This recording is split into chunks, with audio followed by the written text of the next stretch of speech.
Ден соолугунан мүмкүнчүлүгү чектелген адамдардын социалдык укуктарын коргоо үчүн көйгөйлөрүнө талдоо жүргүзүлдү. Мүмкүнчүлүгү чектелген жарандарыбызды мамлекеттик кызмат көрсөтүүгө жетүүлөрүнө кандай жумуштар жасалышы керектиги каралган.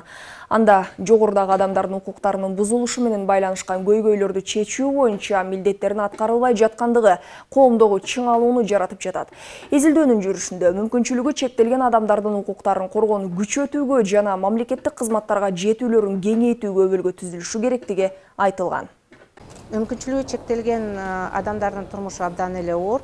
Чындап эле айталы муну. Заявительный характер деп коет. Эгерде сен заявление менен келип, мага жардам бергиле деп сурасаң, сага жардам берет. Ага чейин көп кагаздарды чогултуш керек, көп комиссиядан өтүш керек ошол жардамды алууга. Мисалы, айылдарда көп эле кишилер, көп эле балдар, инвалид балдар, немелер жардамга ээ болбой калганда эмне үчүн? Анткени алар жанакы заявленияны бербей калышкан.